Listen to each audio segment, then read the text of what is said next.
কুসুম, হাতের কাজগুলো তাড়াতাড়ি সেরে ফেল, ওদিকে না হলে তোর বৌদি আবার চেঁচামেচি শুরু করবে। এই তো মা, বেশি কাজ নেই। রান্নাঘরটা ঝাড়ু দিলেই সমস্ত কাজ মোটামুটি শেষ হয়ে যাবে। কুসুম, দিন দিন তোমার এই অধঃপতন হচ্ছে কেন? রান্না করেছো এটা? কোনো পদে কি এটা রান্না হয়েছে? মুখেই তো দেয়া যাচ্ছে না। কি বলছো বৌদি? আমি তো ঠিকভাবেই রান্না করছি, প্রতিদিন যেমন করি আজকেও তেমন করছি। আমি মাত্রই চোখে দেখলাম, কোনো স্বাদই তো পেলাম না। দেখো মা, প্রতিদিনকার রান্না তো একরকম হয় না, এই কারণেই হয়তো একটু এদিক ওদিক হয়ে গেছে। এদিক ওদিক হবে কেন? প্রত্যেকদিন রান্না করতে করতে রান্না আরো ভালো হওয়ার কথা। ইচ্ছে করে আপনার মেয়ে এমন করছে, আমি কি বুঝি না ভেবেছেন? হ্যাঁ ছি বৌদি, আমি ইচ্ছা করে এমন কাজ কেন করব? বাড়ির সবাইকেই তো খেতে হবে, তাই না? বাড়ির সবার কথা তোমার মাথায় যদি থাকতো তাহলে রান্না এত খারাপ করতে না। বিয়ের বয়স হয়ে গেছে, এখনো ঘরে বসিয়ে খাওয়াচ্ছে, লজ্জাও করে না। এর মধ্যে আবার বিয়ের কথা এলো কোত্থেকে? কাজকর্মে এমন ফাঁকিবাজ করলে সব কথাই আসবে। মা, আপনি আপনার কাজ করুন, যান যান বলছি।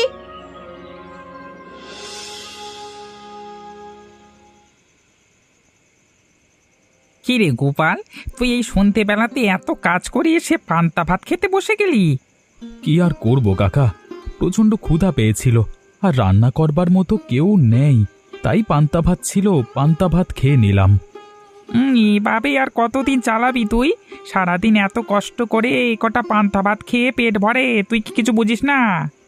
আমি আর কি বুঝবো কাকা, আমার আর কি বুঝবার থাকতে পারে বলো তো? তোকে এবার একটা বিয়ে করতে হবে। যদি বিয়ে করিস তাহলে তোর সংসারটা ভালো হবে, তোকে আর খাবার নিয়ে চিন্তা করতে হবে না। কি যে বলো না কাকা, এই গ্রামের প্রত্যেকটা মানুষ জানে আমি কত গরিব, কেউ আমার কাছে তার মেয়ের বিয়ে দেবে না। কেন দেবে না? তুই ছেলেটা ভালো পরিশ্রমী, আর বউ হয়ে আসবে যে তাকে তুই কোনোদিন কষ্ট দিবি না। হ্যাঁ, আজকাল টাকা পয়সাই সব, কোনো মেয়ে কেন এই অভাবের ঘরে বউ হয়ে আসবে বলো তো? এসব ভেবে ভেবে মিথ্যে স্বপ্ন দেখে লাভ নেই। এইভাবে আশা ভরসা সব ছেড়ে দিস নে, দেখবি এমন একদিন আসবে তোর ঘর আলো করে এক সুন্দরী বউ আসবে। হ্যাঁ, তোমার কথা সত্যি হলে মন্দ হবে না, আবার সত্যি না হলেও মন্দ হবে না। তুমি বসো, আর কটা ভাত আছে, খাবে?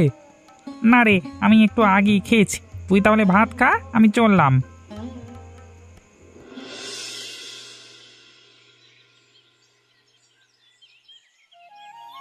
আরে, এই রোদের মধ্যে তুমি কাজ করছো?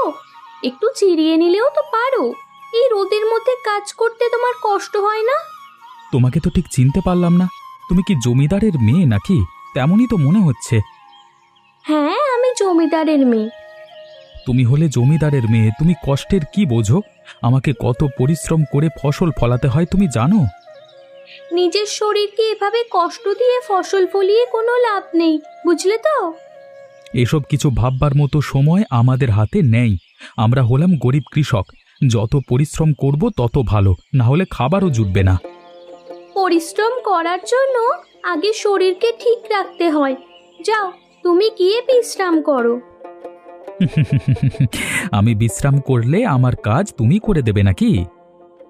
যদি আমি এই কাজ করতে পারতাম তাহলে অবশ্যই করে দিতাম, সমস্যা হতো না। এমনিতেও বাড়িতে আমি অনেক কাজ করি। তোমাকে বাড়িতেও কাজ করতে হয়? আরে আমরা তো জানি জমিদারের বাড়িতে গোটা দশেক কাজের লোক এমনিতেই থাকে। তোমার ভাবনা ভুল। বাড়ির সমস্ত কাজ আমাকে আর মাকেই করতে হয়।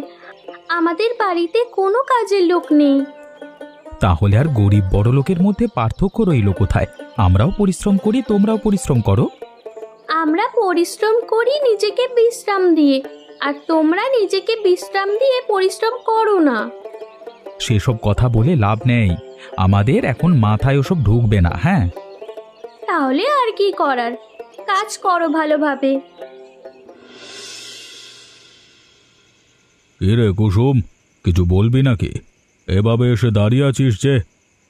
হ্যাঁ বাবা, তোমার সাথে জরুরি কিছু কথা ছিল, সেই কথাই বলতে এসেছি। কিন্তু কিভাবে যে বলবো। তা বল না, এভাবে আমতা আমতা করবার কি আছে? বলি ফেল, কিছু হবে না। বলছিলাম বাবা, আমার একটা ছেলেকে পছন্দ হয়েছে, আমি ওই ছেলেটাকে বিয়ে করতে চাই। সেই ব্যাপারেই তোমার সাথে একটু কথা বলতে এসেছি। তা ভালো, কিন্তু ছেলে কোথায় থাকে? নাম কি, বংশ পরিচয় কি? বংশ পরিচয় বলতে ও হলো এক দরিদ্র কৃষক। তুমি হয়তো চিনবে, আমাদের গ্রামের কৃষক গোপাল। কি বললি তুই? আমার মেয়ে হয়ে তুই একটা জমিদারের হয়ে ওই গরিব কৃষককে বিয়ে করতে চাস? আমার মান সম্মানের কথা একবারও ভাবলি না তুই? দেখো বাবা, বংশ পরিচয় টাকা পয়সা দিয়ে সবকিছু হয় না। ও একজন সৎ এবং পরিশ্রমী মানুষ। ওকে আমার ভালো লেগেছে, তাই আমি ওকেই বিয়ে করতে চাই। আমি তোকে ওর সাথে কোনো দিন মেনে নেব না। ওর কথা তুই মাথা থেকে ঝেড়ে ফেল। আমি তোমাকে সিদ্ধান্ত জানিয়ে দিয়েছি, আমি বিয়ে করলে ওকেই করব। তুমি যদি না মেনে নাও তাহলে আমি এই বাড়ি ছেড়ে চলে যাব।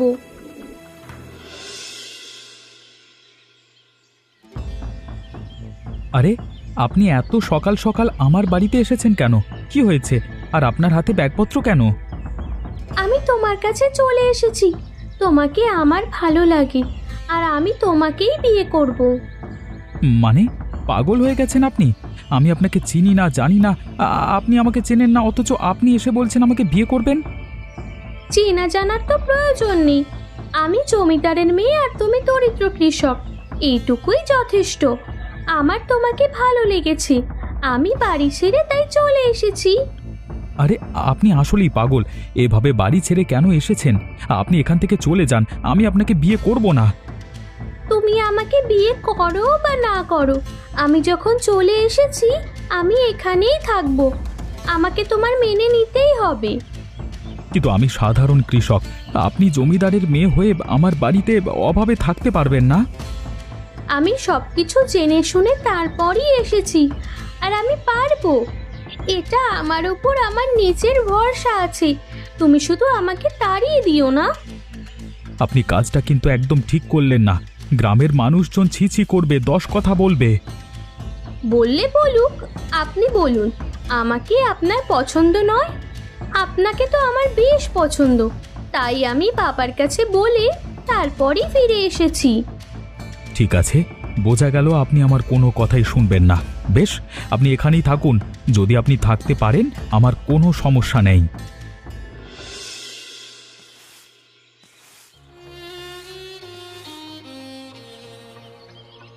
বাবা গো, উফ, জমিদারের মেয়ে হয়েও এই ভাঙা বাড়িতে থাকতে তো লজ্জা লাগে না কুসুম?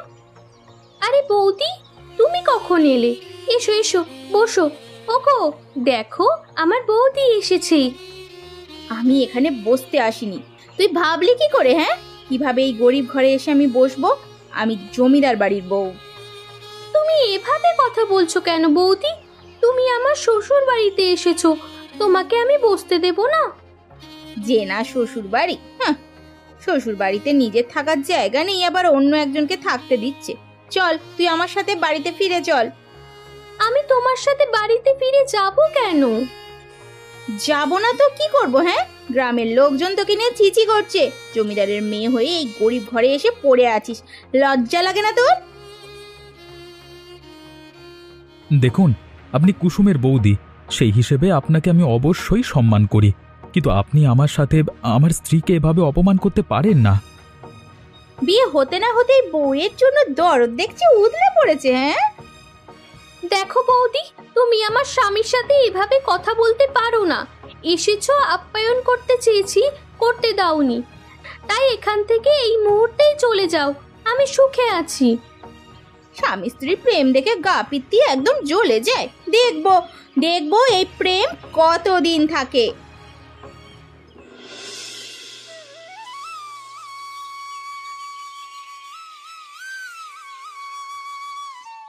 আরে, তুমি কাজ থেকে ফিরে এসেই আবার কাজ করতে লেগে পড়লে। চলো, হাত মুখ ধুয়ে এসো। আমি তোমার জন্য রান্না করেছি, গরম গরম ভাত খাবে তো? বাবা গো বাবা, আগে কাজ থেকে ফিরে বাসি পচা পান্তা ভাত খেতে হতো, আর এখন রোজ রোজ গরম ভাত খেতে পারছি। না, আমারই কপাল। এতই যখন গরম ভাত খাওয়ার শখ, তাহলে গরম ভাত খাওয়ার জন্য হলেও প্রথমে আমাকেই মেনে নেওয়া উচিত ছিল তোমার। আরে বাবা, তখন তো আমি বুঝতে পারিনি তুমি জমিদারের মেয়ে হয়ে আমার এই অভাবের ঘরে থাকবে কিভাবে। থাকবো না কিভাবে? এই যে দেখো, আমাদের ঘর আমি কত সুন্দর করে সাজিয়েছি। ধীরে ধীরে তুমি আর আমি মিলে আমাদের ঘরটাকে আরো সুন্দর করে সাজাবো। ঠিক আছে ঠিক আছে, তুমি আমার সাথে থাকলে সবকিছুই সম্ভব। আমরা দুজনে একসাথে আমাদের সংসারটা সাজাবো। যে যাই বলুক না কেন, আমরা কারোর কথা শুনবো না। তাহলে যাও, হাত মুখ ধুয়ে এসো, আমি তোমার জন্য খাবার বাড়ছি। তুমি আর আমি একসাথে বসে খাবার খাবো।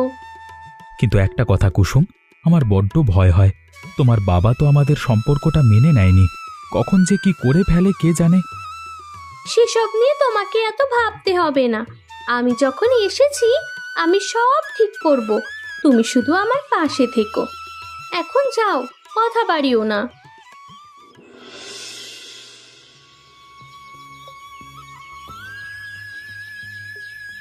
কুসুম, তুই এ বাড়িতে থাকিস আর এই হালে থাকিস? আমার মেয়ে হয়ে তুই এত কাজ করছিস? আরে বাবা, তুমি এসেছো? এসো এসো, তুমি বসো। কিন্তু কিন্তু কোথায় যে বসতে দেবো তোমাকে? আগে বল, তুই এ বাড়িতেই থাকিস? এই ছোট্ট ভাঙা বাড়িতে থাকতে তোর কষ্ট হয় না? তুই আমার সাথে ফিরে চল। কুসুম, কুসুম, কোথায় গেলে তুমি? দেখো আমি এসেছি। আরে জমিদার বাবু, আপনি এখানে? আমার মতো গরিব বাড়িতে আপনি? আরে কুসুম, তুমি দাঁড়িয়ে আছো কেন?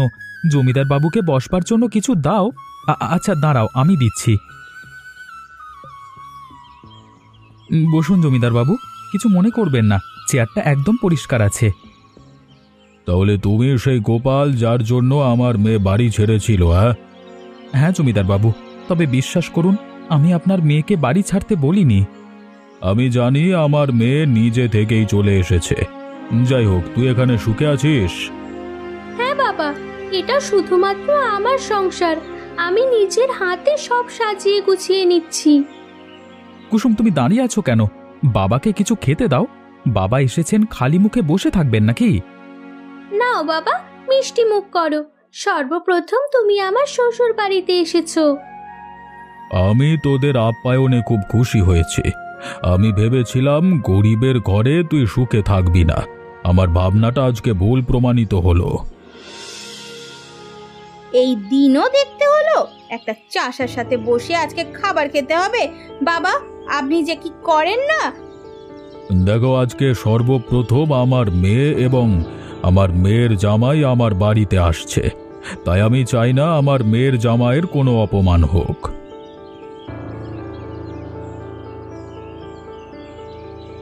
ওই যে আপনার গরিব মেয়ের জামাই চলে এসেছে, হাতে করে আবার একটা কি নিয়ে এসেছে দেখো না। এক হাঁড়ি ভর্তি মিষ্টি, সেটা না আনলেও চলতো। ওসব আমরা বাড়ির কুকুরেরাও খায় না, বুঝেছো? আহা সুনিতা, অনেকক্ষণ ধরে দেখছি তুমি আবোল তাবোল কথা বলে যাচ্ছ। এখন দয়া করে একটু চুপ থাকো তো। আমি কথা বললেই তো তোমাদের ফসকা পড়ে যায়। আমি যে সঠিক কথা বলি সেটা তোমার কেউ দেখতে পাও না নাকি? আরে গোপাল বাবা, তোমরা দাঁড়িয়ে আছো কেন? এসো এসো, বসো। কুসুম, জামাইকে দাঁড় করিয়ে রাখবি, বসতে দে না। এসব চাষা ভুষাদের সাথে আমি একসাথে বসে খেতে পারবো না। কিছু মনে করবেন না বাবা, আপনাদের রুচিতে এসব যায়, কিন্তু আমার রুচিতে এসব যায় না। এই ছোট লোক চাষিটার জন্য আমাকে কত কথা শুনতে হয়েছে গ্রামবাসীদের কাছ থেকে। আজকে আমি ওই কুসুম আর চাষিটাকে মেরে ফেলবো। ওরে বাবা গো, মা গো, জ্বলে গেলাম। কি কোথায় আছো? আমাকে বাঁচাও। জ্বলে গেলাম, পুড়ে গেলাম গো। ও বাবা গো, ওরে বাবা রে। বৌদি, কি হয়েছে তোমার? তুমি এভাবে চিৎকার করছো কেন? কি হয়েছেটা কি? আরে কে কোথায় আছো? ওমা, একবার রান্নাঘরে এসো তো। আমাকে বাঁচা কুসুমা, আমাকে বাঁচা। জ্বলে গেলাম গো, আমি যে আর সহ্য করতে পারছি না। কেউ ডাক্তারের কাছে নিয়ে চলো। কেউ ডাক্তারের কাছে নিয়ে চলো। আরে তুমি আগে ওঠো, তোমার পা তো দেখছি একদম পুড়ে গেছে। জল ঢালতে হবে, ঠান্ডা জল। আরে ও মা, কোথায় গেলে তুমি? তাড়াতাড়ি এসো। আরে কি হয়েছে, এভাবে চিৎকার করছিস কেন? আরে দেখো বৌদি কি অঘটন ঘটিয়েছে।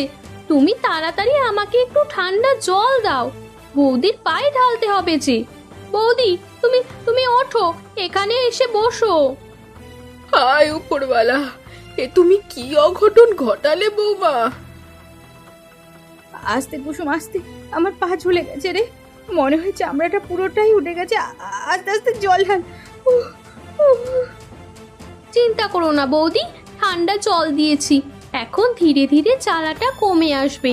আমি বরং দাদাকে বলে চিকিৎসার ব্যবস্থা করাচ্ছি, কেমন? এই পোড়াটা একদম জঘন্য হয়ে গেছে, এই পোড়ার চিকিৎসা করতে হবে, না হলে কিন্তু ভালো হবেই না। তো একদিন গেলেই দেখবে চামড়াগুলো খসে যেতে শুরু করবে। তাই মা, আজকের দিন তো চলেই গেল, কালকে শহর থেকে ভালো ডাক্তার আনবো, তারপর বৌদির চিকিৎসা করাবো। গ্রামের এসব হাতুড়ি ডাক্তার দিয়ে চিকিৎসা করাবো না। কুসুম, তুমি আমাকে নিয়ে এত চিন্তা করছো কেন? আমি তো তোমার ক্ষতি করার জন্যই রান্নাঘরের খাবারে বিষ মেশাতে গেছিলাম, আর তুমি কি না আমার সেবা করছো? বৌদি, তুমি তো এই বাড়িতে আসার পর থেকে আমি তোমাকে দিদি হিসেবেই মেনে নিয়েছি। তুমি যেমনই হও না কেন, তুমি তো আমার দিদির মতো। আমি তোমাকে কিভাবে তোমার বিপদে ছেড়ে দিতে পারি বলো? আমার যে এখন আসলে কি বলা উচিত আমি নিজেও জানি না। আমি তোমাকে দিয়ে কত কাজ করিয়েছি, কত অত্যাচার করেছি, অপমান করেছি, তা তো হিসাবের বাইরে। বৌদি, সেসব অতীতের কথা, অতীতের কথা মনে রাখতে নেই। আমি সেসব নিয়ে কিছু ভাবি না, অথবা কোনোদিন ভাবিও নি। তোমার মতো মানুষ হয় না কুসুম। আজকে আমি আমার ভুল বুঝতে পেরেছি, আমি অনুতপ্ত। আমি যে কাজ করেছি তার শাস্তি পাওয়া উচিত।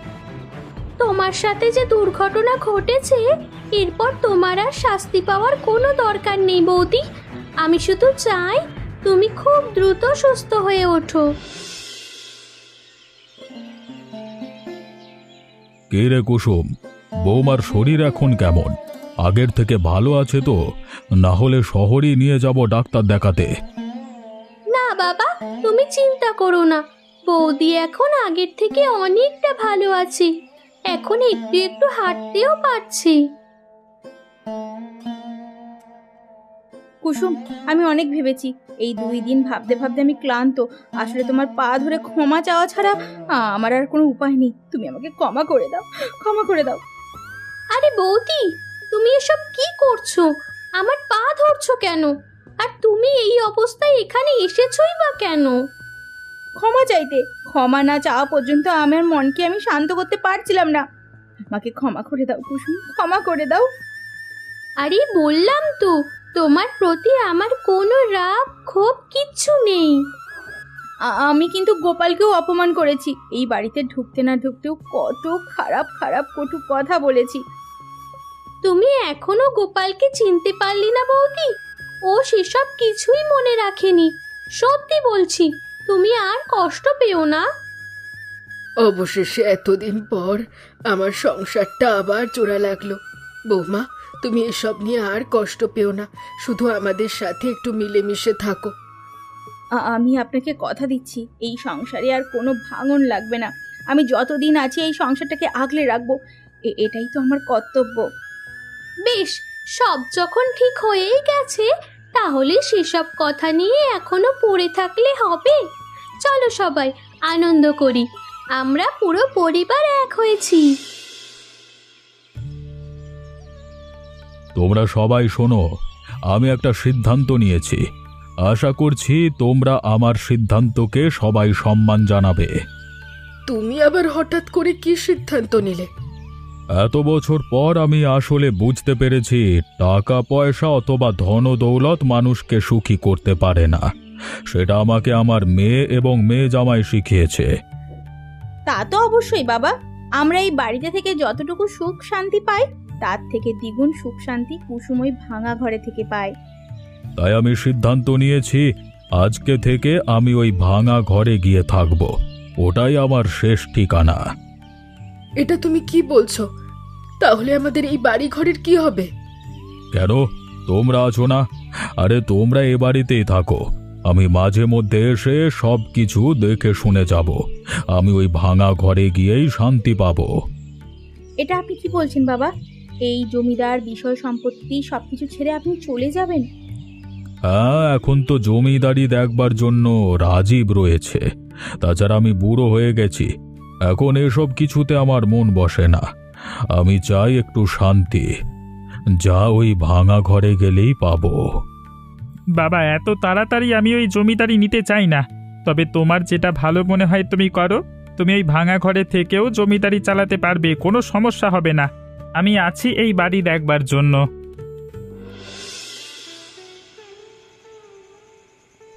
কি রে গোপাল, একদিন তোকে বলেছিলাম না খুব সুন্দরী একটা মেয়ে তোর ঘরের বউ হয়ে আসবে? আমার কথা মিলল তো? মিলল মানে? দেখো কিভাবে মিলে গেল, একদম জমিদার বাড়ির মেয়ে এসে আমার ঘরে উঠে গেছে। হ্যাঁ, ভাগ্যিস সেদিন তোমাকে কাজ করতে দেখে ভালো লেগেছিল, না হলে কি আর জমিদার বাড়ির মেয়ে নাগাল পেতে তুমি? আমার জামাইও কিন্তু কম না। আমরা যতটা পরিশ্রম করি তার থেকে শতগুণ বেশি পরিশ্রম করে আমার জামাই। এমন একটা জামাই পাওয়া ভাগ্যের ব্যাপার। আজকে বুঝতে পারলাম, আসলে ওই বড় অট্টালিকার অহংকার নিয়ে থাকার থেকে এই ভাঙা ঘরে সবার সাথে মিলেমিশে থাকার আনন্দটাই বেশি। চলো তাহলে তুমি আর আমি মিলে আরও একটা ভাঙা ঘর তৈরি করি, সেখানে তুমি আর আমি মিলে সংসার শুরু করি। এতে আমার অবশ্য কোনো সমস্যা নেই, কারণ তোমার বাবা এখন এই ভাঙা ঘরেই থাকতে শুরু করেছে। তাহলে আমরা পারবো না কেন? হ্যাঁ, আপনাদের কাউকে কোথাও থাকতে হবে না, সবাই মিলে এখানে থাকুন। আমি নতুন করে একটা পরিবার পেয়েছি, এটা যে আমার কত আনন্দের তা আপনাদের বোঝাতে পারবো না। এমনই মজার মজার গল্প দেখতে আমাদের চ্যানেলটিকে সাবস্ক্রাইব করতে ভুলবেন না। আচ্ছা বলো তো বন্ধুরা, এই গল্পে সুনিতা বৌদির সাথে কিভাবে দুর্ঘটনা ঘটেছিল?